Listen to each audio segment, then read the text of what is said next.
J'ai commencé mes études à la faculté à Aix-en-Provence, où j'ai fait 3 ans de droit.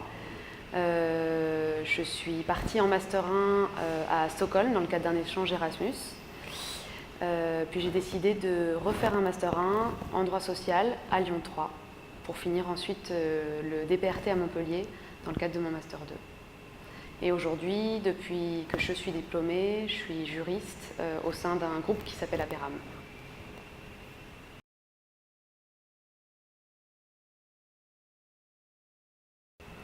En tant que juriste au sein du groupe Aperam, qui est un groupe de 10 000 salariés implantés en France et à l'international, et qui produit et qui commercialise de l'acier inoxydable, je pense que mes tâches aujourd'hui se divisent en quatre axes. Le premier, c'est du conseil opérationnel auprès de mes interlocuteurs internes, qui sont les responsables RH dans les différentes usines du groupe. Le deuxième, ça va être de leur apporter un support juridique sur la rédaction des divers documents, accords collectifs, rédaction à la présentation des informations, consultations auprès des instances représentatives du personnel. Le troisième volet, ça va être un volet un peu plus formation. Donc là, je vais apporter ma connaissance sur les différentes évolutions législatives et réglementaires aux interlocuteurs RH pour les accompagner ensuite sur des négociations par exemple. Et le dernier volet, c'est la gestion des contentieux et des précontentieux directement avec les cabinets d'avocats.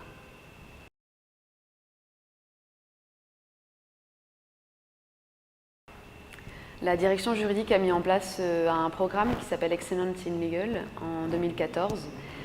L'idée étant, à cette époque, d'essayer de comprendre comment on pouvait passer de juriste à la carte à juriste pilote. Et du coup, on a mis pour ça en place 2 outils. Le premier, c'est le Follow-up Tool, qui est un outil de reporting et qui permet en fait à chaque juriste, quand il intègre ses dossiers au fil de l'eau, d'à la fois cibler quelle va être sa valeur ajoutée sur le dossier, quel est le montant financier de ce dossier, et ensuite quel est le degré d'urgence de ce dossier. Et le deuxième outil qu'on a mis en place, c'est le Business and Legal Planning, qui nous permet en tant que juriste de rencontrer nos interlocuteurs internes une fois par trimestre pour essayer de voir avec eux quels sont les futurs projets qui vont intervenir dans les mois à venir et sur lesquels on pourrait potentiellement leur apporter un support juridique. Voilà, c'est un outil qui permet en fait d'anticiper au maximum pour éviter de se retrouver coincé par des délais.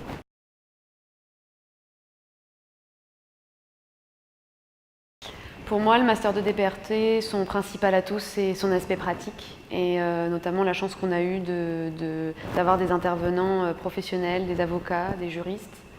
Moi, ça m'a vraiment permis de gagner en maturité et de plus réfléchir en tant qu'étudiante, mais de réfléchir en tant que professionnelle.